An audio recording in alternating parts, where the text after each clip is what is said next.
आजच्या संदेशाकडे वळू. आजचा संदेश खूप सोपा आहे आणि याच्याविषयी आपण बोलू की तुमच्या जीवनात चर्चचं महत्त्व काय आहे. तुमच्या जीवनात चर्चचं महत्त्व काय आहे आणि चर्च ही किती महत्त्वाची गोष्ट आहे याच्याकडे आपण थोडंसं आज लक्ष लावू की आपल्याला कळावं का देवाने या जगातली जी सगळ्यात मोठी संस्था किंवा देवाने जी सगळ्यात मोठी गोष्ट जी मानव जातीसाठी दिलेली आहे, जिथं देवाचं सत्य देवाचं वचन शिकवल्या जातं, ते चर्च तुमच्या जीवनात किती महत्त्वाचं असलं पाहिजे याच्याविषयी काही गोष्टी आपण बोलू. मी तुम्हाला त्याच्या आधी एक उदाहरण देतो की तुम्हाला जर लाईट हाऊस माहीत असेल. लाईट हाऊस काय असतं की समुद्र किनाऱ्यावर एक मोठा टावर बांधलेला जातो, मोठा टावर, आणि त्या टावरवर काय असतो, एक छोटासा लाईट असतो. आणि हा टावर आणि तो छोटासा लाईट जेव्हा मी बघायचो, मला म्हणजे की हा इतका मोठा टावर बांधला आणि इतका छोटासा लाईट लावला जातो, याचा अर्थ काय होतो आणि कोण याचा उपयोग करतो. तर त्याचा उपयोग जेव्हा भयंकर तुफान येतो, जेव्हा अंधार असतो, त्या पूर्ण समुद्रातून जेव्हा एखादी नाव एका जहाज येत राहते आणि त्यांना माहीत नसते की कुठं जावं, किनारा कुठं आहे, माझी जहाज हे किनाऱ्यावरच जावी, हे वादळ हे निघून जावं, या वादळातून मी वाचावं, असा जो व्यक्ती आहे तो जेव्हा तो लाईट बघतो त्याला समजतं की तो लाईट आहे, त्या दिशेनं मी गेलो पाहिजे. ते लाईट हाऊस किंवा तो दिवा तो सगळ्यात महत्त्वाचा कोणासाठी आहे, जे जहाज ते वादळात आहे, जे कधीही डुबू शकते, पण जेव्हा त्या लाईटाकडे ते बघतात त्या दिशेनं ते आपला प्रवास करतात आणि ते लाईट काय करतं, त्या सगळ्या तुफानापासून अंधारापासून त्यांना वाचवतं.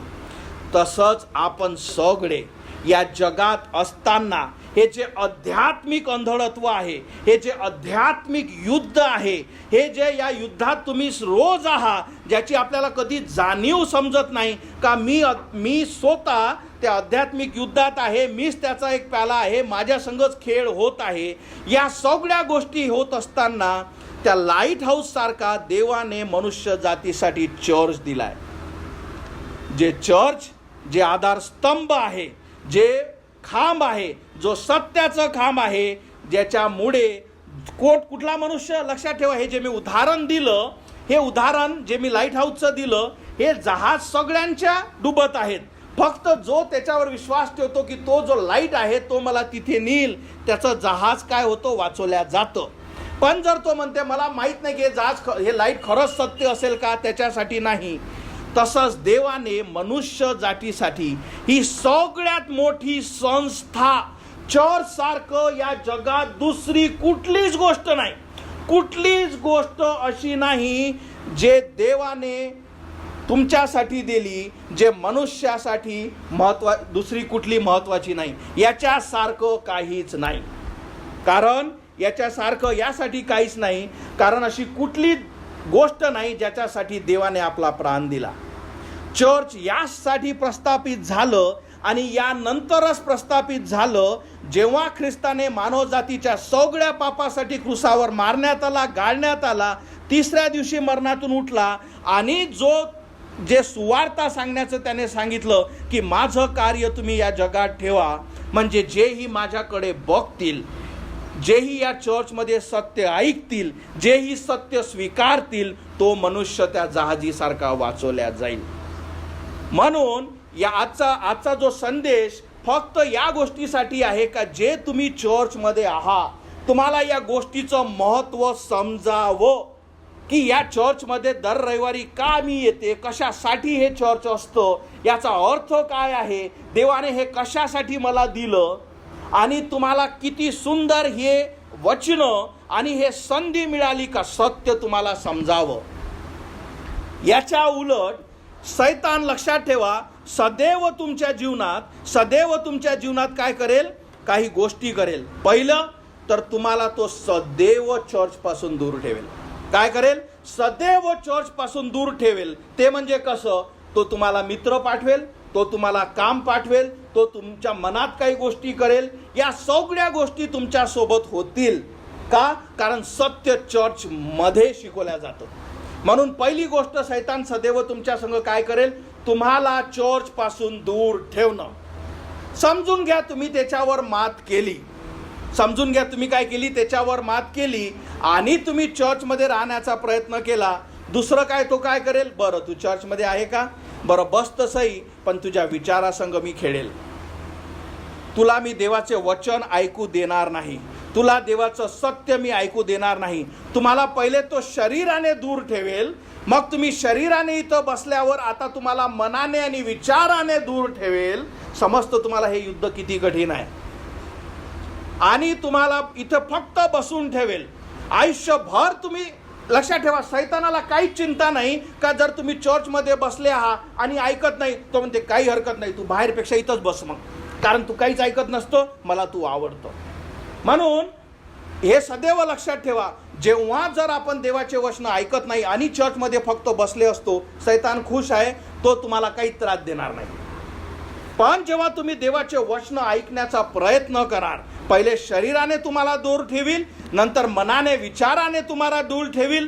आणि कधी कधी जर तुमचे विचार नाही मला चर्चमध्ये असेल, मग काय करेल, तुम्हाला अशा चर्चमध्ये घेऊन जाईल जिथे तुम्हाला सत्य शिकवल्या जात नाही.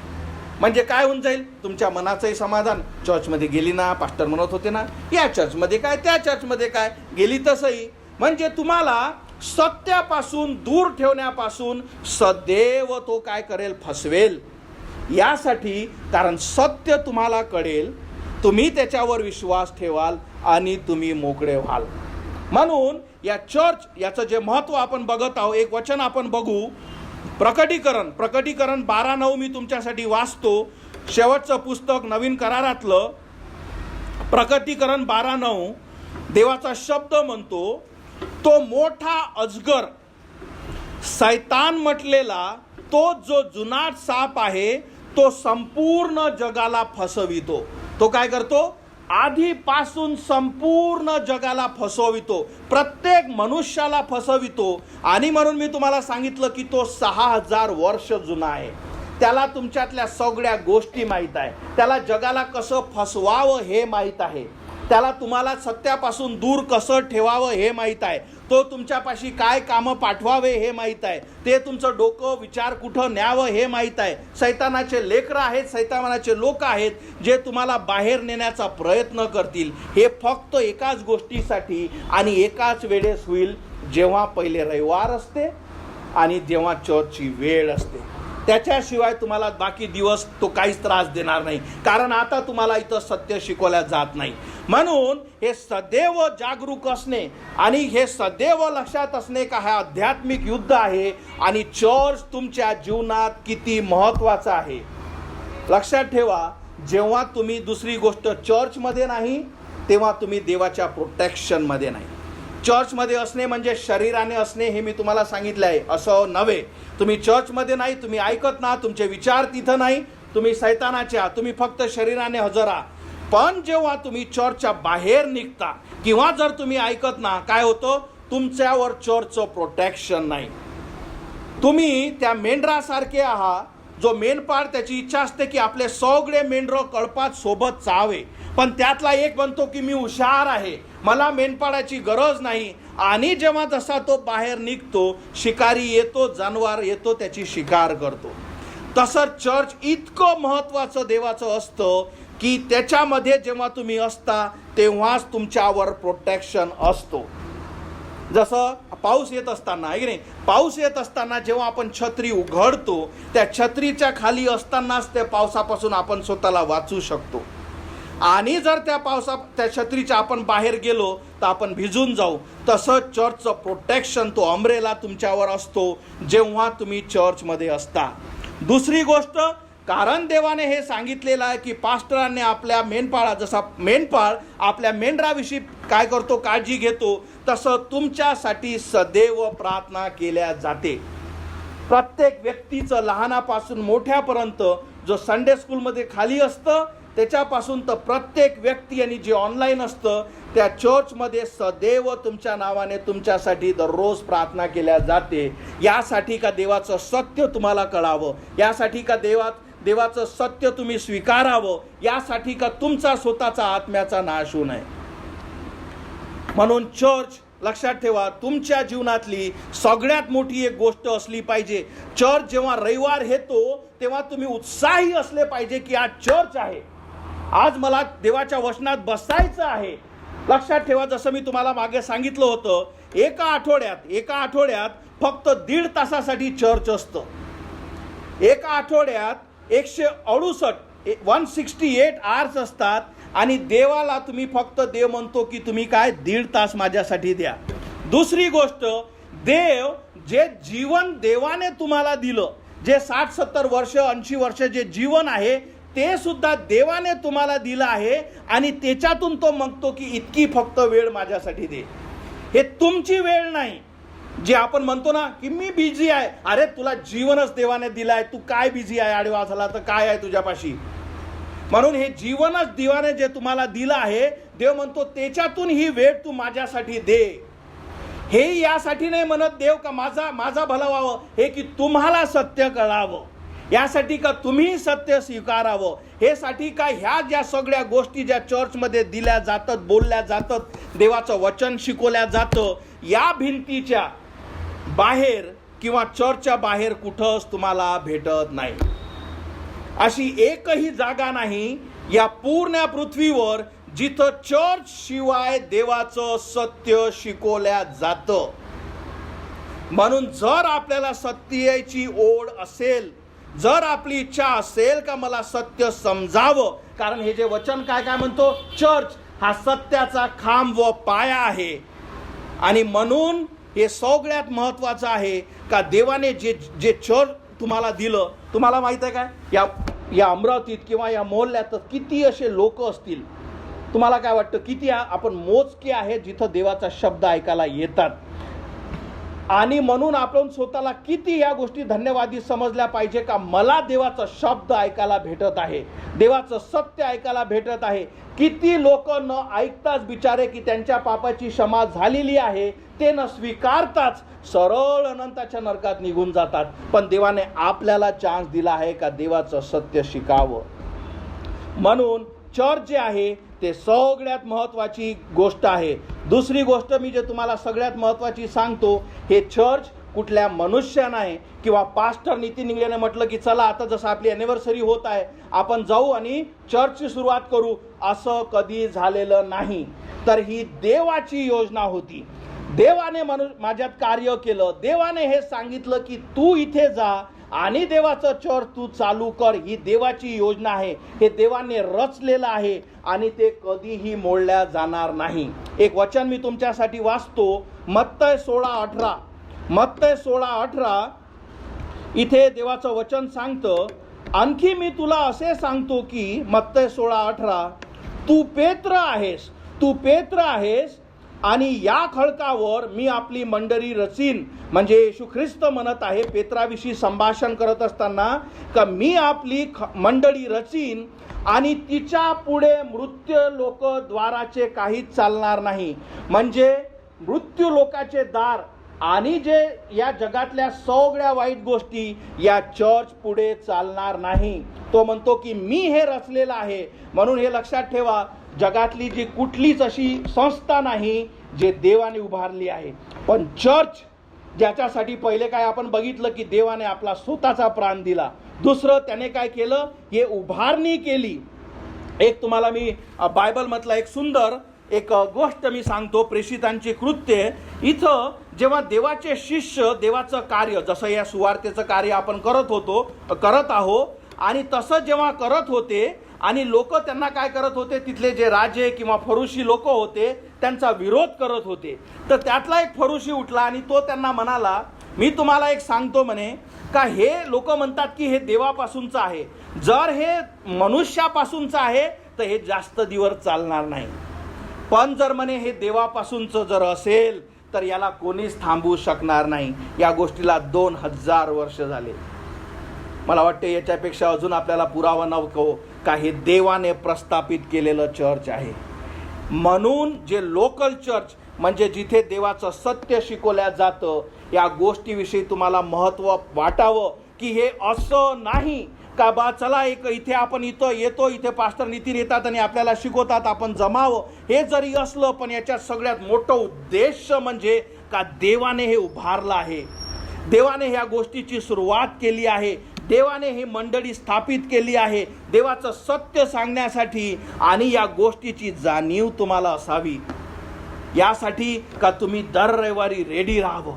आठवडाभरातून जो 1.5 तास मिळतो का हो मी आज देवाचं वचन ऐकेल, हो मी आज देवाचं वचन माझ्यासाठी काय बोलतो, मी तुम्हाला एक विचारतो आणि या प्रश्नाचं उत्तर तुमच्या हृदयात तुम्ही ठेवा. आणि मला माहीत आहे की खूप साऱ्या लोकांचं हे उत्तर नसेल, पण मी आशा करतो की हे चर्च बर्डन नसून तुमच्यासाठी आशीर्वाद व्हावं.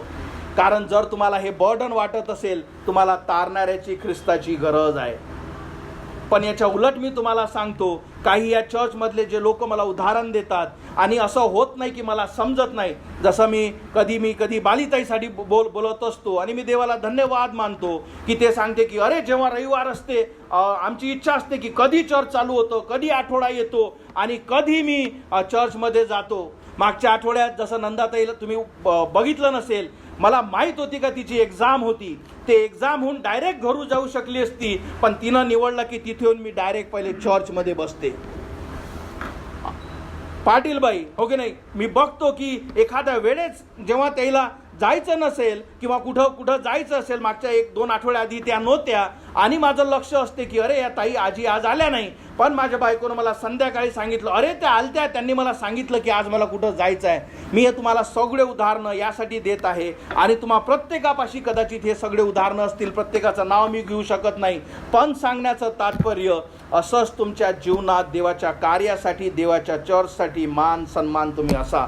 तुमच्या जीवनातली सगळ्यात मोठी गोष्ट ही चर्च असलं पाहिजे की देवाने हे चर्च माझ्यासाठी बनवलं आहे, याची सुरुवात माझ्यासाठी केली आहे का देवाचं सत्य मला शिकावं. तसेच तुकाराम भाऊ म्हणजे मला वाटतं की जेव्हा फोन केला अरे पास्टर साहेब ये जा, 10 मिनिटात ये जा, 15 मिनिटात ये जा, आणि जसे देवाचे वचन ते ऐकतात आणि वाचतात, असं तुम्हा प्रत्येकाच्या मनात की हो हे चर्च देवाने माझ्यासाठी केलं आहे. यासाठी मी तुम्हाला सांगत आहे, कारण जर आपल्याला या गोष्टीचं महत्त्वच नसलं, मी तुम्हाला सांगतो, मी जे सदैव प्रार्थना करत असतो की या चर्चमधला कुठल्याच आत्म्याचा नाश होऊ नये. आणि जेव्हा तुम्ही सत्य स्वीकारता, माझी इच्छा नाही का कुठलाच व्यक्ती, कारण देवाचं वचन सांगतं की अनेक काय करतं इवन चर्चमधून अनंताच्या नरकात निघतील. ते कुठले लोक जे फक्त चर्चमध्ये मला करा लागते म्हणून बसतो, त्यांना कधीच देवाच्या शब्दाविषयी मान नव्हता, त्यांनी कधीच देवाचा शब्द ऐकला नव्हता. आणि हे किती मोठी गोष्ट राहील त्यांच्या जीवनासाठी का माझ्या जीवनात देवाने चर्च दिलं पण तरी मला अनंताचं नरक भेटलं. म्हणजे मी कुठं चुकले, पण जरी कुठेही तुम्ही चुकले तिथून परत येऊन तुम्ही त्याला दुरुस्त करू शकत नाही. म्हणून वेळ आज आहे आणि देवाने हे जे चर्च तुमच्या आणि माझ्या जीवनात दिलं आहे, तुम्हाला मी माझी साक्ष सांगतो, माझ्या जीवनात मी सगळे चर्चेस अमरावतीपासून पुण्यापर्यंत, पुण्यापासून नागपूरपर्यंत, नागपूरपासून चेन्नईपर्यंत, चेन्नईपासून कॅनडापर्यंत, कॅनडापासून अमेरिकेपर्यंत, अमेरिकेच्या सगळ्या स्टेटपर्यंत सगळे चर्चेस मी आलो. पण एकाही चर्चमध्ये मला शांती मिळाली नाही, एकाही चर्चनं मला सत्य मिळाले नाही. खूप सारे चर्चेस असे होते, पुण्याचं एक चर्च जे होतं, ज्या चर्चमध्ये मी गेलो त्या चर्चमध्ये तर माझं एवढं मनोरंजन झालं का माझ्या आईला फोन करून म्हणायचो अरे ते अमरावतीचं सोड, इथं ये, तू येशील ना, मी तुला दाखवतो किती सुंदर आहे. कशामुळे? कारण तिथं मस्त ऑर्केस्ट्रा चालायचा आणि तो ऑर्केस्ट्रा खूप आवडायचा. पण एक दिवशी जेव्हा एका छोट्याशा चर्चमध्ये अमेरिकेच्या मी गेलो आणि तेव्हा एक ख्रिस्ताचा भाऊ आहे की नाही, एक माझ्या पास्टरचा भाऊ आला आणि त्याने मला सत्य सांगितलं, नितीन मरशील, अनंताच्या नरकात जाशील, कारण तू पापी आहे. तुला हे समजत नाही का? माहीत आहे मी काय सांगितलं? मला 38 वर्ष कोणीच सांगितलं नाही हे का? कारण तिथं बाकी कुठल्या चर्चमध्ये सत्य शिकवल्या गेलं नाही. मला कोणीच हे सांगितलं नाही का मी पापी आहे. मला कोणीच सांगितलं नाही की ख्रिस्ताची गरज काय आहे. मला कोणीच हे सांगितलं नाही की ख्रिस्त माझा आत्मा वाचू शकतो. मला कोणीच सांगितलं नाही का तुला याची शाश्वती असेल या जगात असताना, का तू वाचला, तू तारला, तू स्वर्गाच्या मार्गावर आहे, हे कोणीच सांगितलं नाही. पण फक्त त्या एका लहान चर्चमुळे, त्या चर्चनं मला सत्य सांगितलं तो म्हणाला की तू त्याला हाक मार, बघ देव तुझा आत्मा वाचवतो. मी विश्वास ठेवला, ख्रिस्ताने माझं जीवन बदललं, माझ्या आत्म्याची क्षमा झाली. आणि सगळ्यात आधी मला काय ओझं आलं का माझ्या इथे असं एकही चर्च नाही. आम्ही फक्त चर्चमध्ये यासाठी जातो का आम्हाला सांगितलं जातं, आम्ही तिथे बसतो. कोणीच आपल्या आत्म्याविषयी, कोणीच पापाविषयी, कोणीच नरकाविषयी, कोणीच पापाच्या शिक्षेविषयी, कोणीच पवित्र जीवन जगलं पाहिजे याच्याविषयी, कोणीच ख्रिस्ताच्या रक्ताविषयी, कोणीच त्याच्या मरणाविषयी, कोणीच येशू ख्रिस्त आत्मा वाचू शकतो, मला कोणीच सांगितलं नाही. मला कोण भेटले माहीत आहे? किती आशीर्वादित आहेस तू, बापरे, खूप चांगला आहे, तू अमेरिकेला जाशील, अधिक मोठा होशील तू, बघ. मला 2-2 इंच प्रत्येक वेळेस 2-2 पावलं नरकाकडे ढकणारे भेटले. म्हणून तुम्हाला माहीत नाही की हे चर्च किती महत्त्वाचं आहे. तुम्हाला माहीत नाही की देवाने हे किती महत्त्वाचं तुमच्यासाठी दिलं. माझं जीवन त्या एका छोट्याशा चर्चमुळे, जिथं देवाचं सत्य शिकवलं जातं. सुरुवातीला मी तुम्हाला सांगितलं नाही का सैतान तुम्हाला चर्चपासून दूर ठेवण्याचे सगळे प्रयत्न करेल. पण जर तुमची सवय असेल तर तुम्हाला असं चर्च देईल का जिथे तुम्ही फसवून जाल. कारण सत्य जे आहे ते इतकं खाली लपवलेल्या गेलेलं आहे. देवाची इच्छा आहे का तुम्हाला सत्य कळावं, पण त्याच्यावर इतक्या साऱ्या सैतानाने गोष्टी लादलेल्या आहेत की ते सत्य इतकं दळून राहतं की मनुष्याला ते सापडत नाही. प्लस सगळ्याचा सगळा हा जो लोक आहेत एका दिशेने पडतात आणि मनुष्य त्याच्यात फसून जातो. म्हणून मी तुम्हाला सांगतो का देवाने हे चर्च तुमच्यासाठी इतकं महत्त्वाचं दिलं आहे. म्हणून या गोष्टीला सिरियसली घेणे.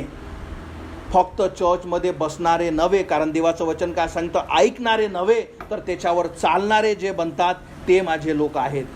ते मला ओळखतात. जसा मेंढरू आपल्या मेंढपाळाला ओळखतो तसे तुम्ही देवाला ओळखणारे असले पाहिजे. त्यासाठी देवाने हे चर्च दिलं. आणि म्हणून मी तुमच्यासाठी आजची जे संदेश आहे ते हा मी तुम्हाला सांगितलं सिंपल, फक्त याच गोष्टीसाठी का तुम्ही उत्साही असा की तुम्हाला कळेल की हे चर्च किती महत्त्वाचं आहे. जे ऑनलाईन जुडतात, प्रदीप, अशोक, महेश, सोपया, दर रविवारी त्यांना माहीत असतं की चर्च आहे, 10:30 वाजता जॉईन होतात. त्यांना तिथं तो कोणी बोलवणारं नाही पण जॉईन होतात. का? कारण देवाने त्यांचा आत्मा वाचवला. त्यांना माहीत आहे की या चर्चचं महत्त्व कसं आहे, कसं किती आहे. ते दूर असल्यामुळे इथं येऊ शकत नाही, पण आपल्यापाशी हे चर्च आहे, देवाने आपल्याला दिलेलं आहे. म्हणून दर शनिवारीच ऑलरेडी की अरे उद्या चर्च आहे, उद्या देवाचं सत्य मला शिकवलं जातं. आपले मन रेडी करा. त्या गोष्टीविषयी तुम्ही उत्सुक असा, तहानलेले असा. जेव्हा तुम्ही तहानलेले असाल देवाचं वचन तुमची तहान भागवेल. पण जर तुम्ही ते भरून आले आणि तुमच्यात जर जागा नसली तर देवाचं वचन तुम्हाला भरू शकणार नाही. हे जे वचन जे पुढे जे दिलेलं आहे हे वचन आपण वाचू. सगळ्यात महत्त्वाचं जे मी तुम्हाला सांगितलं आहे, सत्याचा खांब, हे वचन आपण वाचू. हे वचन म्हणतं, पहिलं तिमोथी 3:15 म्हणतं, यासाठी की जरी मला उशीर झाला, म्हणजे इथं पॉल म्हणत आहे देवाच्या घरात, म्हणजे जेव्हा तुम्ही रविवारी येता तुम्ही याची जाणीव असू द्या की मी देवाच्या घरात येत आहे, म्हणजे जिवंत देवाच्या. लक्षात ठेवा, हे भिंत किंवा खुर्च्या हे पवित्र नाही, तर काय का पवित्र देवाचा शब्द इथं शिकवला जातो. देवाची उपस्थिती इथं असते. देव म्हणतो की जिथे 2 आणि 3 माझ्या नावात जमतात, इथे तर आपण 15-20 लोक आहोत, तिथे माझी उपस्थिती असते. जर इथे एखादा तुम्हाला आवडणारा साहेब आणला तर कसे तुम्ही वागाल? जर तुमचा अधिकारी मी इथे उभा केला तर कसे तुम्ही राहाल? हे की नाही, अलर्ट राहाल, काय पाहिजे त्याला. पण तुम्हाला सांगू, जो जगातला मालक जो प्रभू येशू ख्रिस्त, त्याची उपस्थिती इथं असते. म्हणून तुमचं मन, तुमचं हृदय कसं असावं हे तुम्ही ठरवा. वचन काय सांगतो, जिवंत देवाच्या मंडळीत एखादा व्यक्तीने कसं वागावे हे तुम्हाला माहीत असावे. ती मंडळी आणि हे आजचा जो बोध आहे की सत्याचा खांब व पाया अशी आहे. चर्च इथंच फक्त सत्य शिकवल्या जातं. पण मी तुम्हाला हे सुद्धा सांगितलं की चर्च याचा अर्थ तुम्ही जगातल्या याच्या गोष्टीकडे लावून घेऊ नका, कारण सैतानाचे चर्चेस देवाच्या चर्चेसपेक्षा खूप आहेत. पण तुमच्यापाशी दोन साक्ष आहे, एक तर बायबल आणि दुसरं तुमच्यासमोर उभा असलेला पास्टर, जो तुम्हाला सांगतो की देवाने माझा आत्मा वाचवला आणि तो तुमचाही वाचू शकतो. हे सत्य, ही साक्ष इथे आहेत. आणि म्हणून इथे काय म्हणतो, ती मंडळी सत्याचा खांब व पाया अशी आहे. म्हणून या जगातला, जे मी सुरुवात तुम्हाला जे लाईट हाऊस सांगितलं, जो दिवा जो सांगितला, या जिवंत देवाने या पृथ्वीवर चर्च यासाठीच दिलं का जोही बघेल आहे प्रत्येकासाठी, पण ज्याची इच्छा असेल का मला सत्य सापडावं, माझा आत्मा वाचावा, त्याच्यासाठी तो लाईट, त्याच्यासाठी हा चर्च हे आहे. सगळ्यात शेवटी मी तुम्हाला एक गोष्ट सांगतो, हे चर्च सदैव या पृथ्वीवर राहणार नाही, सदैव राहणार नाही. ही चर्चची सुरुवात 2000 वर्ष आधी ख्रिस्ताने केली, जेव्हा तो मेल्यानंतर मेल्यावर तिसऱ्या दिवशी मरणातून उठला, स्वर्गात बसलेला आहे, आणि तेव्हा चर्चची सुरुवात झाली. यासाठी का जोही चर्चच्या द्वारे जे शिक्षण होते ते शिकवणी तो स्वीकारतो, ख्रिस्ताला स्वीकारतो, तेव्हापासून तर एक दिवस असा येईल ज्याला प्रकटीकरणाच्या पुस्तकात लिहिलं आहे का हे चर्च उचलल्या जाईल.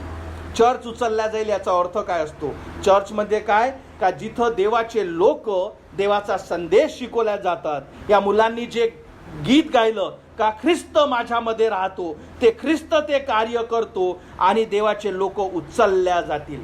त्याला इंग्लिशमध्ये रॅप्चर म्हणतात. काय होईल, देवाचे लोक उचलल्या गेले. आता या पृथ्वीवर चर्च राहणार नाही, म्हणून हे संधी सदैवसाठी नाही. म्हणून जेव्हा हे चर्च उचलल्या जाईल, ज्याला रॅप्चर म्हणतात, त्याच्यात तुम्ही सगळे असले पाहिजे. आणि ते कधी होतं, जेव्हा तुम्ही देवाचे वचन ऐकता, त्याच्यावर विश्वास ठेवता, ख्रिस्ताला आपला तारणारा म्हणून स्वीकारता, तेव्हा हे काय होतं, हे चर्च उचलल्या जाईल. मी या संदेशाच्या सुरुवातीला तुम्हाला एक गोष्ट सांगितली होती त्या जहाजाची, आणि तुम्हाला सांगितलं होतं की जेही जहाज त्या लाईटाकडे बघतं, ते जहाज काय करतं, त्याच्यावर विश्वास ठेवतं की हे लाईट मला दिशा दाखवेल, मला वाचवेल, आणि ते जहाज वाचल्या जातं. आता जर ते लाईटच उचलल्या गेलं किंवा लाईटच बंद केलं तर या तुफानातल्या जहाजाला कुठलीच आशा नाही. तसंच जेव्हा चर्च उचलल्या जाईल, हे सदैवसाठी नाही. म्हणून मी तुम्हाला सांगतो, आजचं जे वचन आहे हे खूप सिंपल आहे, यासाठी का तुमच्या जीवनात का चर्चचं महत्त्व, की आपल्याला माझ्या जीवनात, माझ्या घरी, माझ्या जवळ हे जे चर्च दिलं गेलं, जिथं देवाचा संदेश शिकवला जातं, या गोष्टीविषयी जर तुम्हाला महत्त्व नसेल, तुम्ही ऑलरेडी तुमची बाजू हारलेले आहात. सैतानाची इच्छा हेच आहे का तुम्ही एक तर चर्चमध्ये नको राहू, दुसरं तुम्ही असल्यावर मनाने इथं नका राहू, यासाठी का तुम्ही सत्य ऐकू नये. चर्च काय आहे, जसं आपण बघितलं आहे, काय सत्याचा खांब व पाया. हे सत्य देवाने तुमच्या जवळ आणून ठेवलेलं आहे. गरज आहे त्या सत्याचा मान राखणे. म्हणून जे सगळ्यात शेवटी मी सोप्यारीत्या जे तुम्हाला सांगतो, पहिले या गोष्टीची किंमत ठेवणे. का, कारण पहिले काय हे मनुष्याचं नव्हे, देवाने बनवलेलं आहे. दुसरं, देवाची उपस्थिती इथे आहे, देव तुम्हाला इथे भेटतो, देव तुमच्या संग बोलतो. तिसरं, इथं देवाचं वचन शिकवल्या जातं, याच्याशिवाय कुठंच देवाचं वचन शिकवल्या जात नाही. चौथं, आपलं मन, आपलं शरीर, आपला आत्मा त्या गोष्टीसाठी रेडी करणे. पाचवं, या सगळ्या गोष्टी ज्या जगातल्या आहेत दूर ठेवणे, आणि जो 1.5-2 तास मला देवाचे वचन ऐकण्यासाठी दिल्या जातं, तिथे उपस्थित राहणे. जेव्हा तुम्ही या गोष्टी आपल्या जीवनात करता, देव तुम्हाला सहाय्य पुरवतो. मी 2 वर्ष त्या अमेरिकेच्या चर्चमध्ये असल्यानंतर मला सत्य कळलं. का माहीत आहे, का मला पहिल्या दिवशीच कळलं नाही, पहिल्या दिवशी शिकवलं गेलं नाही का मला 2 वर्ष लागले? त्याचं कारण म्हणजे आपलं जे हृदय आहे ते कठोर आहे. जोपर्यंत देवाच्या शब्दाचा मारा अनेकदा त्या हृदयावर होत नाही, तोपर्यंत ते हृदय त्या जमिनीसारखं सुपूक होत नाही. म्हणून 2 वर्ष देवाच्या वचनाचा मारा, की अनेकदा, कारण देवाचं वचन काय, धारधारी तलवार, ते तुमच्या हृदयात घुसतं. तुमच्या हृदय, तुमचं मजा, तुमचं शरीर याच्या संग बोलतं, आणि तुमचं हृदय काय होतं, हळूहळू रेडी होतो. पण कधी, जेव्हा तुम्ही ऐकाल. नाही तर तुम्ही आयुष्यभर जरी बसले असले तरी तुम्हाला समजणार नाही. का, कारण तुमचं हृदय तुम्ही मौहूस दिलं नाही, जे देवाच्या वचनामुळे होईल. मला 2 वर्ष लागले. मी असं म्हणत नाही का तुम्हालाही 2 वर्ष लागतील. माझा उद्देश हा नाही. माझा उद्देश हे आहे का देवाचं वचन किती महत्त्वाचं आहे ते तुम्ही ऐकणे, त्याचा स्वीकार करणे, त्याच्या वचनासाठी रेडी राहणे. म्हणून तुमच्या जीवनात सगळ्यात महत्त्वाचं देवाने हे चर्च दिलं आहे. मी आशा धरतो की तुम्ही त्याचं महत्त्व जाणाल, त्याला ओळखाल आणि जोपर्यंत आपल्या शरीरात प्राण आहे तोपर्यंत या चर्चमध्ये असणे, देवासोबत तुम्ही काय राहणे, विश्वासू असणे आणि त्यापेक्षा मोठं जेही वचन शिकवल्या जातं त्याच्यावर अंमल करणे, त्याला स्वीकारणे, वेळेवर चर्चमध्ये असणे, चर्चमध्ये सहभाग करणे, सगळ्या गोष्टी तुमच्या जीवनात असू द्या. म्हणजे देव तुम्हाला सहाय्य पुरेल आणि जे ख्रिस्ताने आपला प्राण ज्या चर्चसाठी दिला ते चर्च तुमच्या जीवनात त्या जहाजीसारखं लाईट हाऊस ठरेल. देव तुम्हाला आशीर्वादित करू. आपण प्रार्थना करू. जसं मी तुम्हाला सुरुवातीला सांगितलं की आजचा सोपा मेसेज फक्त याच गोष्टीसाठी का तुमच्या जीवनात चर्चचं महत्त्व असावं. आणि मी प्रार्थना करतो की खरंच जे देवाने तुमच्यासाठी दिलं आहे, जे अनेकांना समजू शकलं नाही, बघू शकले नाही, ते चर्च आणि देवाचं वचन याला तुम्ही मान द्याल, त्याला तुम्ही स्वीकाराल की जसा देवाने माझा आत्मा वाचवला त्या चर्चच्या प्रीचिंगद्वारे, त्या वचनाद्वारे ते कार्य या चर्चमधल्या आणि ऑनलाईनमध्ये असलेल्या प्रत्येकाच्या जीवनात व्हावं. आपण प्रार्थना करू. हालेलुया. धन्यवाद मानतो येशू, गौरवितो, धन्यवाद देतो माझ्या राजा. धन्यवाद मानतो प्रभू परमेश्वरा, हे सुंदर चर्च माझ्या राजा, ही संस्था माझ्या राजा, जे मनुष्याला परमेश्वरा सत्याकडे घेऊन जाते. होय प्रभू, धन्यवाद मानतो परमेश्वरा, या चर्चसाठी तू आपला प्राण दिला. होय प्रभू, आणि या चर्चची तू प्रस्तावना केली यासाठी प्रभू की या एरियातल्या आणि प्रभू आमच्या संग जोडलेल्या प्रत्येक व्यक्तीसाठी प्रभू, कारण तू त्यांच्यावर प्रेम करतोस आणि तुझी इच्छा आहे का प्रत्येकाने सत्य ऐकावे, ते स्वीकारावे आणि परमेश्वरा त्याद्वारे त्याचं तारण व्हावं. प्रार्थना करतो प्रभू, या चर्चद्वारे तुझं कार्य तू होऊ दे. या चर्चमध्ये अनेक लोक उभे राहतील तुझ्या वचनावर, तुझ्या सत्यावर आणि प्रभू त्यांच्याद्वारे परमेश्वरा अनेकाला सत्य कळेल असं तू होऊ दे. धन्यवाद मानतो पुन्हा आजच्या दिवसासाठी. धन्यवाद मानतो प्रभू इथे जमलेल्या प्रत्येकासाठी माझ्या येशू, गौरवितो पुन्हा प्रभू. धन्यवाद देतो आजच्या या चर्चसाठी. तू आम्हाला वेळ दिलीस. हो परमेश्वरा, ही जागा आम्हाला तू दिलीस की इथे आम्ही एकत्रित जमू शकू आणि ज्या सगळ्या गोष्टी परमेश्वरा जो तू आमच्यासाठी केल्या, धन्यवाद मानतो. प्रार्थना करतो इथे जमलेल्या प्रत्येक व्यक्तीसाठी, लहानापासून मोठ्यापर्यंत प्रत्येकाच्या जीवनात तू कार्य कर. प्रत्येकाला तुझ्या चर्चचं, तुझ्या वचनाचं हे सत्य आणि महत्त्व कळू दे माझ्या राजा, की होय परमेश्वरा त्यांच्या जीवनातून सुद्धा तुझा गौरव व्हावा. धन्यवाद मानतो. पुन्हा एकदा प्रभू इथे जमलेल्या प्रत्येकासाठी प्रार्थना करतो नंदाताईच्या भावासाठी. त्याला आरोग्याने तू भर. हा आठवड्या त्याला सहाय्य तू पुरो की तो बरा व्हावा. प्रार्थना करतो माझ्या मामासाठी, विजू मामासाठी. होय प्रभू, त्याला प्रभू आरोग्य दे की जेही त्याचं ऑपरेशन झालं आहे प्रभू, त्याला त्यातून सहाय्य पुरो. आणि होय प्रभू, विशेषरित्या त्यांच्या तारणासाठी सुद्धा मी प्रार्थना करतो. धन्यवाद मानतो. ही वेळ तुझ्या हाती सोपवितो आणि प्रार्थना प्रभू येशू माझा तारणारा याच्या जिवंत नावात मागतो म्हणून तू ऐक. आमेन. आपण प्रार्थना, आपण उभे राहू, गीत गाऊ आणि आजच्या भक्तीला आपण संपू. मी ऐकलं त्या वचनी आला प्रभू येर्ग सोडूनी, कसा दिला त्याने आपला प्राण वधस्तंभावरी, त्याने दुःख सोसूनी पवित्र रक्त सांडूनी, येशूच्या बलिदानाने मी झालो विजयी. हो प्रभू मध्ये विजयी, येशू मध्ये मी विजयी. त्याने तारिले मला त्याच्या कृपेनी, त्याचे प्रेम पाहुनी मी गेलो भरूनी. मी चालतो आता त्याच्या वचनावरी. Praise the Lord, praise the Lord सगळ्यांना.